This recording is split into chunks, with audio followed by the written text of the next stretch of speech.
Hello நண்பர்களே வணக்கம். இன்றைக்கி நம்ம எங்கே மீன் வாங்க போகிறோன்னு பார்த்தீங்களா, நம்ம சென்னையில் இருக்கக்கூடிய லைட் ஹவுஸ் எக்ஸாக்டாக பட்டினப்பாக்கம் போகிற வழியில் கடலோரத்தை ஒட்டி இருக்கக்கூடிய மீன் மார்க்கெட்டில் தான். இங்கே வந்து பார்த்திங்கன்னா சாலை ஓரத்துலேயே வந்து மீன்கள் விற்பாங்க. உங்களுக்கு லைவாக மீனை பிடிச்சிட்டு வந்து மீனவர்கள் ஒரு ஃப்ரெஷ்ஷான மீன் வைப்பாங்க. ஸோ இப்போ வந்து மீன் பிடிக்காலம், அது தடைக்காலம் முடிஞ்சிச்சு. இருந்தாலும் மீன் வரத்து கொஞ்சம் கொஞ்சம் தான் போகிறாங்க. என்னென்ன மீன் இருக்குது எப்படிலாம் இருக்குதுன்னு பார்க்கலாம். ஸோ வீடியோ வந்து ஃபுல்லாக பாருங்கள், மிஸ் பண்ணுறாதீங்க. ஸோ கண்டிப்பாக இந்த வீடியோ உங்களுக்கு வந்து ஒரு ஃப்ரெஷ்ஷான மீனை வாங்குறதுக்கு ஒரு நல்ல ஒரு ஐடியா கிடைக்கும். சென்னையில் நிறைய இடங்கள் இருக்குது, கடலோர தொட்டி எல்லா குப்பங்கள்லையும் நீங்கள் வாங்கலாம். ஸோ முக்கியமாக மெரினா பீச் சைடில் இருக்க இந்த குப்பம் வந்து கொஞ்சம் ஈஸியாக இருக்குது எல்லாருமே பார்க்குற மாதிரி. இங்கேருந்து வந்துவிட்டோம் நம்ம. ஓகேங்களா, இந்த ரைட் சைடு ஃபுல்லாகவே ஹவுசிங் பண்ணி மீனவர்கள் இருக்கக்கூடிய இடம் குடியிருப்பு தான். ஓகேங்களா, இங்கே லெஃப்ட்டு ரைட் ரெண்டு பக்கமே போட்டு வைப்பாங்க. இப்போ இங்கே வந்து மீன் மார்க்கெட்டு ஒன்று பெருசு திறந்துட்டாங்க, தமிழக அரசு ரைட் சைடில் திறந்துருக்குறாங்க. அந்த வீடியோ நம்ம ஒரு நாள் ஃபுல்லாக பார்க்க போகிறோம். இப்போ இங்கே என்னென்ன மீன் வந்து இருக்குது, என்னென்ன ரேட்டில் இருக்குதுன்னு பார்க்கலாம். சரிங்களா, வீடியோ வந்து முழுசாக பாருங்கள். ஓகே, ஃபஸ்ட்டு வந்து பார்த்திங்கன்னா வலையிலேருந்து ஃப்ரெஷ்ஷாக எடுத்துகிட்டு இருந்தாங்க. இப்போ இவங்கக்கிட்ட வந்து கொஞ்சமான மீன்கள் தான் இருந்தன. உங்களுக்கே தெரியும் அதில் என்னென்ன மீன்கள் இருக்குன்ட்டு. அதுக்கப்புறம் இங்கே வந்து இவங்களாம் க்ளீன் பண்ணி கொடுப்பாங்க அமௌண்ட்டுக்கு ஏற்ற மாதிரி. மினிமம் 30 ரூபா கிலோவுக்கு சார்ஜ் பண்ணுறாங்க. அப்புறம் இவங்ககிட்ட பார்த்தா இந்த சிங்கியரால், நண்டு, நாக்கு மீன், கிழங்கா மீன், இந்த கிழங்கா இல்லையா, நிறைய நாக்கு மீன் தான் இருந்துச்சு.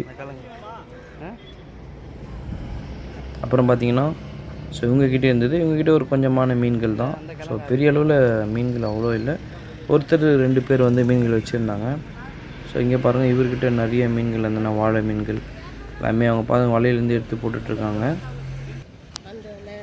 ஓகேங்களா, ஸோ தம்பிக்கிட்ட வந்து பார்த்திங்கன்னா நெத்திலி மீன் இருந்தது. அப்புறம் இவர்கிட்டையும் கிழங்கா வாழை இருந்தது. நான் எப்படின்னு கேட்டேன், கிலோவா? இல்லைங்க, ஒரு குத்து மதிப்பாக தான் தருவோன்னு சொன்னாங்க. அதுக்கப்புறம் பக்கத்தில் அதேமாரி தான். ஸோ தொடர்ந்து ஒரே வகையான மீன்கள் தான் இருந்தன, வேறு வேறு கொஞ்சம் சைஸ் கொஞ்சம் வித்தியாசம் இருந்துச்சு. ஓகேங்களா, பக்கத்தில் கார சுதம்னு நினைக்கிறேன். ஸோ உங்களுக்கு சில மீன்கள் தெரிஞ்சால் கமெண்ட் பண்ணுங்கள். ஸோ இவங்ககிட்ட வந்து பார்த்திங்கன்னா ரொம்ப சூப்பராக சங்கரா மீன், அப்புறம் இந்த கிளி மீன், ஓகேங்களா, அந்த மீன் பேர் தெரில, எல்லாமே இவங்க ரேட்டு 700 800 சொன்னாங்க. பயந்துட்டோம் ரேட்டு கேட்டு. ஆமாம். அப்புறம் இங்கே பார்த்திங்கன்னா நண்டு, சிங்கிரல் எல்லாமே உயிரோடு இருந்தது. பார்க்க எனக்கு ரொம்ப ஜாலியாக இருந்துச்சு. ஸோ வாங்குகிறோமோ இல்லையோ, அங்கே சும்மா நீங்கள் பார்த்தாலே செம்மையாக டைம் பாஸ் ஆகும். இவங்க இந்த போட்லேருந்து பிடிச்சிட்டு வந்து இந்த டப்பாவில் கேனில் போட்டுருக்காங்க, அப்படியே கொட்டினாங்க. அதில் பார்த்தீங்கன்னா உங்களுக்கு எல்லாமே நண்டு, அதிகப்படியான நண்டுகள் இருந்தன. ஓகேங்களா, எல்லாமே ரொம்ப ரொம்ப ஒரு ஃப்ரெஷ்ஷான ஒரு விஷயம். அதுக்கப்புறம் பக்கத்தில் பார்த்தீங்கன்னா ஸோ அது வஞ்சிர மீன் அண்டு அகைன் சிங்கியரால், சில வகையான மீன்கள்லாம் இருந்தன. இங்கே நண்டு இருந்துச்சு. ஓகே, என்னை பொறுத்த வரைக்கும் ஸோ ரேட் ரொம்ப அதிகமாக இருக்க மாதிரி ஃபீல் ஆகுது. ஸோ இந்த மீன்பிடி தடை காலத்தினால அப்படி இருக்கா என்னன்னு தெரியல. இன்னும் கொஞ்ச நாள் ஆகணும்னு நினைக்கிறேன். எல்லாம் கேட்டால் தான் சொன்னாங்க. ஸோ நிறைய பேர் நீங்கள் வாங்கியிருப்பீங்க. ஸோ ஐயாவும் அங்கே பாருங்கள் ஸோ போட்டிருந்தார். அப்புறம் பக்கத்தில் இங்கே வந்து சூப்பரான வௌவால் மீன்கள் இருந்தன. அப்புறம் திருக்க குட்டி திருக்க, அப்புறம் காணங்காத்தை, வாழை மீன் இருந்தது. ஸோ எல்லாமே வந்து ஒரு ஃப்ரெஷ்ஷான மீன் தான். ஓகேங்களா, so very good for health. கடல் உணவு என்றைக்குமே வந்து உடம்புக்கு ரொம்ப ஒரு ஆரோக்கியமான ஒன்றுனே சொல்லலாம். அப்புறம் மக்கள்லாம் பயங்கரமாக பேரம் பேசிகிட்டு இருந்தாங்க, இந்த ரேட்டுக்கு சொல்லிக் கொடுங்க, அப்படி சொல்லிக் கொடுங்கன்ட்டு. அவங்களும் கட்டன் ரேட்டாக தான் இருந்தாங்க. கட்டுப்படி ஆகிறவங்க வாங்கிட்டாங்க. கண்டிப்பாக மினிமம் நீங்கள் ஒரு 500 ரூபாய்க்கு வாங்கினா ஒரு ஃபேமிலியாக திருப்தியாக சாப்பிட்ற அளவுக்கு மீன் இருக்கும். ஆமாம். ஸோ இந்த சீசனில் இப்போ அப்படி இருக்குது. சரிங்களா, மற்ற நாடுகளில் உங்களுக்கு தாராளமாகவே கிடைக்கும். அப்புறம் இவங்கெல்லாம் பாருங்கள் க்ளீன் பண்ணி கொடுத்துட்டு இருந்தாங்க. ஸோ நாங்கள் வந்து இந்த பிரதர்கிட்ட தான் வாங்கினோம். ஓகேங்களா, ஸோ காணங்காத்த, அப்புறம் அது கிழிச்சா மத்தியான்னு தெரில, மறந்து போச்சு. ஸோ 100 ரூபாய்க்கு கணக்கு பார்த்திங்கன்னா 5லேருந்து 6 மீன்குள்ளே போட்டாங்க. நாங்கள் 200 ரூபாய்க்கு ஃபஸ்ட்டு வாங்கினோம். ஸோ அப்புறம் 10லன்ட்டு 100 ரூபாய்க்கு வாங்கிட்டு அதை பக்கத்தில் ஆய கொடுத்தோம். அதுக்கு அவங்க ஒரு ஃபஸ்ட்டு 30 ரூபா சொன்னாங்க. அப்புறம் கொஞ்சம் வாங்கினதுனால 10 ரூபா சேர்த்து 40 ரூபா வாங்கினாங்க. ஓகே நண்பர்களே, நீங்களும் இந்த மாதிரி ஸோ ஃபேமிலியோடு வாங்க.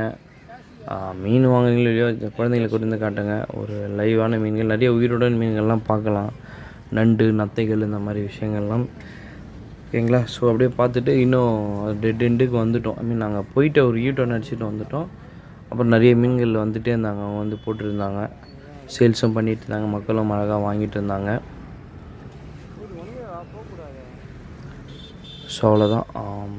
ஸோ வீடியோவோட எண்டுக்கு வந்துட்டோம். கண்டிப்பாக இந்த வீடியோ உங்களுக்கு பிடிச்சிருக்குன்னு நினைக்கிறேன். ஸோ மறக்காமல் எங்கள் சேனலுக்கு சப்போர்ட் பண்ணுங்கள். இன்னும் அடுத்தடுத்து நிறைய மீன் மார்க்கெட்டு மீன் வீடுகள்லாம் போட போகிறோம், பாருங்கள். ஓகேங்களா? ஸோ இங்கேயும் பாருங்கள், இவர்கிட்ட ஏகப்பட்ட வெரைட்டி இருக்குது. அதிகமாக நாக்கு மீன், 2 வகையான மீன்கள், அது நாக்கு மீன் மாதிரி தான் தெரியுது. ஓகே ஃப்ரெண்ட்ஸ், இந்த வீடியோ சூப்பராக இருந்திருக்கும்.